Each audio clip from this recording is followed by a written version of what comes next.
História dos meus mais antigos antepassados de quem muito me orgulho descender. Pelágio, primeiro rei das Astúrias, foi quem iniciou a reconquista cristã da Península Ibérica contra os mouros, vencendo-os na famosa Batalha de Covadonga. Pelágio era 14º avô de Dom Afonso Henriques, primeiro rei de Portugal. Pelágio, primeiro rei das Astúrias, nasceu em 685 e morreu em Covadonga, Cangas de Onís, em 737, era filho de Fávila, duque da Cantábria e Galécia, neto paterno de Suintila II, rei da Espanha, descendente de Alarico II, rei dos Visigodos e de Clovis, rei dos Francos. Pelágio, ou em espanhol, Pelaio, foi um nobre hispano-visigodo que fundou o reino das Astúrias em 718.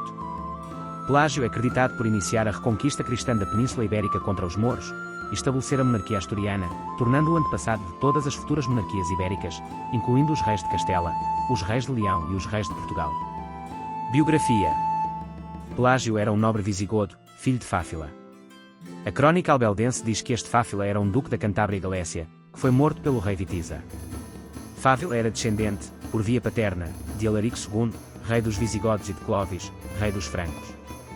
O testamento de Afonso III, no ano 869, refere que este rei tinha herdado as propriedades pertencentes a seu bisavô Pelágio, vincula territorialmente Pelágio com a área central das Astúrias, mas sem fornecer dados sobre o seu lugar de origem. Ele retardou a expansão dos muçulmanos para o norte, iniciou a reconquista da Península Ibérica e tem sido tradicionalmente considerado como o fundador do Reino das Astúrias, e que ele era um visigodo que foi exilado para Toledo por Vitiza. Reinado. As principais fontes para a vida e carreira de Pelágio são duas crónicas escritas no final do século IX no reino que ele fundou. A primeira é a Crónica Albeldensia, escrita em Albelda por volta de 881, e preservada no Codex Vigilanus. A outra é a Crónica de Afonso III, que foi revista no início do século X e preservada em duas tradições textuais que divergem em várias passagens importantes. Após a sua eleição como príncipe, líder principal, dos asturianos pelos nobres locais, à maneira visigótica, Pelágio fez sua capital em Cangas de Onís.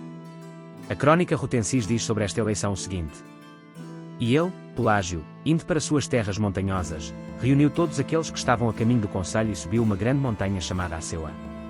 Deu as suas ordens a todos os astures, que se reuniram e o elegeram como seu príncipe. O seu reino, inicialmente centrado nas Astúrias Orientais, cresceu. Pelágio casou a sua filha Hermesinda, minha 33ª avó, 29 vezes minha avó, com o futuro rei Afonso I, das Astúrias, meu 33º avô, 29 vezes meu avô, filho do duque Pedro da Cantábria. Pelágio reinou durante 18 ou 19 anos até sua morte em 737, quando foi sucedido por seu filho Fáfila. Morte. O rei Pelágio das Astúrias faleceu em Cangas de Onís, onde teve a sua corte, no ano de 737. Após a sua morte, Pelágio foi sepultado na igreja de Santa Eulália de Abamia, localizada nos arredores da vila de Coral, perto de Cangas de Onís. Os seus restos mortais foram transferidos pelo rei Afonso X de Castela, o Sábio, meu 24º, 25º e 27º avô, para a Gruta Sagrada de Covadonga, assim como os de sua esposa Gaudazia, minha 34ª avó, 29 vezes minha avó, e sua irmã.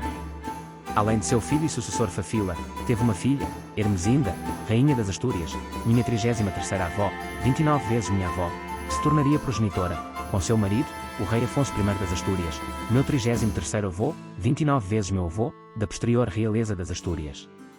Família e descendência.